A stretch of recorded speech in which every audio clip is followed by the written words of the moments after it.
Easy science.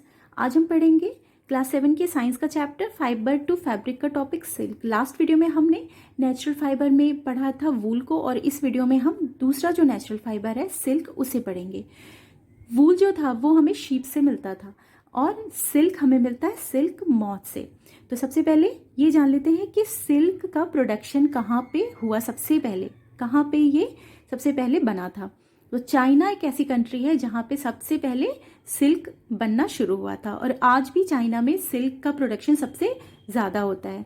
India में भी silk का प्रोडक्शन काफ़ी होता है, और सिल्क के मॉथ की भी कई सारी वैरायटी होती है, और इनसे मिलने वाले जो यान होते हैं वो भी अलग अलग तरीके के होते हैं, और उनसे बनने वाले जो सिल्क होते हैं वो भी डिफरेंट होते हैं, जैसे टसर सिल्क, मूंगा सिल्क, कोसा सिल्क एक्सेट्रा। इनमें थोड़ा डिफरेंस होता है, मगर जो सबसे कॉमन सिल्क मॉथ होता है वो है मलबरी सिल्क मॉथ। इससे मिलने वाला जो फाइबर होता है वो काफ़ी सॉफ्ट होता है, चमकीला होता है, और उसे इलास्टिक होता है, और उसे कई डिफरेंट खूबसूरत कलर में डाई किया जा सकता है। सिल्क फाइबर पाने के लिए सिल्क के मॉथ की रेयरिंग की जाती है, और उनकी रेयरिंग की जो प्रोसेस है उसे कहते हैं सेरीकल्चर। और इंडिया में सेरीकल्चर एक काफ़ी बड़ा ऑक्यूपेशन है, कई जगह पर सेरीकल्चर होता है।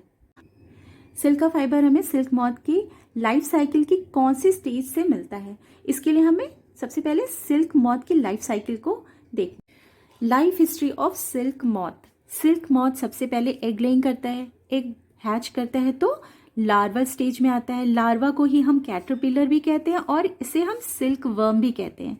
लार्वा से जो प्यूपल स्टेज होती है, इसमें जाने के लिए ये लार्वा अपने चारों ओर नेट की तरह से वीविंग करता है, जिसमें ये अच्छे से हैंग हो जाता है, और इसके अंदर ये लार्वा अपने हेड को साइड बाय साइड ऐसे स्विंग करता है, और स्विंग करते समय ये एक तरीके का फाइबर सिक्रीट करता है जो कि प्रोटीन का बना होता है, और यही फाइबर आगे जाके हमें सिल्क का ज्ञान देता है। ये फाइबर जब एयर के कांटेक्ट में आता है तो ड्राई हो जाता है और हार्ड हो जाता है, और ये धीरे धीरे करके अपने आप को पूरी तरह से कवर कर लेता है, और इसके अंदर ये फिर ग्रो करता है, डेवलप होता रहता है सिल्क मॉथ में। तो यहाँ पर जब ये अपने आप को पूरी तरह कवर कर लेता है, इसी को हम बोलते हैं ककून, और इसी ककून से हमें मिलता है सिल्क का fibre. From cocoon to silk, यानी कि ककून से लेकर के सिल्क बनने तक की प्रोसेस को हम स्टेप बाय स्टेप पढ़ेंगे। इसके लिए क्या होता है, सिल्क वर्म की रेयरिंग होती है, सिल्क मॉथ की रेयरिंग होती है, और उससे हम कलेक्ट करते हैं ककून को, और फिर इसी ककून से हमें सिल्क का फाइबर मिलता है। सिल्क वर्म की रेयरिंग के लिए क्या करते हैं, सबसे पहले जो फीमेल सिल्क मॉथ होती है वो एक बार में 100 के अराउंड एग्स ले करती है, और इन एग्स को बहुत ही केयरफुली कपड़े में या फिर पेपर में या फिर टिश्यू पेपर में रखा जाता है, और इन एग्स को उन फार्मर्स को सेल कर दिया जाता है जो कि सेरीकल्चर करते हैं। ये फार्मर्स बहुत ही हाइजीनिक कंडीशन में इन एग्स को रखते हैं। एग्स को हैच करने के लिए एक सुटेबल टेम्परेचर, एक सुटेबल ह्यूमिडिटी में रखना पड़ता है। तो ये फार्मर्स उन्हें ऐसी जगह स्टोर करते हैं जहाँ पर कि टेम्परेचर को रेगुलेट किया जा सके, और फिर एग हैच हो सके। एग हैच होता है तो फिर लार्वी स्टेज में आता है, और ये लार्वी डे और नाइट सिर्फ ये फीड करते हैं मलबेरी लीव्स पर। तो ये लार्वी दिन भर क्या करते हैं, सिर्फ ये फीड करते रहते हैं, और इनकी साइज बहुत तेजी से बढ़ती है। कम से कम 25 से 30 दिन के बाद ये खाना बंद कर देते हैं। After 25 to 30 days caterpillar stop eating, और जब ये खाना बंद कर देते हैं तो कैटरपिलर को एक बैम्बू का जो ट्रे होता है जिसमें छोटे छोटे से चैम्बर्स बने होते हैं, उनमें सेफली रख दिया जाता है, और यहाँ पर ये चेंज हो जाते हैं ककून में। यहाँ पर ये ककून में चेंज हो जाते हैं, और क्योंकि ये हेड अपने हेड में मूव करते रहते हैं, स्पिन करते रहते हैं, जिससे कि ककून बनता रहता है, और इसके अंदर ये डेवलप होते रहते हैं सिल्क मॉथ में।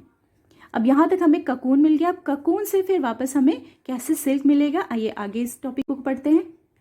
Processing silk. जब ककून बन जाता है तो इनको क्या किया जाता है, बॉईल किया जाता है, सन के नीचे रखा जाता है, या फिर स्टीम दिया जाता है, किसी ना किसी तरीके से इन्हें हीट दिया जाता है, जिससे कि जो सिल्क का फाइबर है वो ककून से अलग हो जाए, सेपरेट हो जाए। और इस प्रोसेस को, जिसमें कि सिल्क फाइबर ककून से सेपरेट होता है, इस प्रोसेस को हम रीलिंग द सिल्क बोलते हैं। जैसे कि आपने देखा होगा थ्रेड जिससे कि सिलाई होती है, उनका रील होता है और हम इसे अगर खींचे, एक एक थ्रेड को ऐसे खींचे जाए तो वो क्या होता है, वो खुलता जाता है। ठीक वैसे ही ये प्रोसेस भी होती है। इसके बाद रीलिंग के बाद होते हैं नेक्स्ट स्पिनिंग होती है, जिससे कि हमें सिल्क फाइबर से थ्रेड मिलता है, सिल्क का थ्रेड। और इस थ्रेड की जब वीविंग होती है तो सिल्क का क्लोथ बनता है। तो इस तरीके से सिल्क का फाइबर बनता है, फाइबर से हमें सिल्क का कपड़ा मिलता है।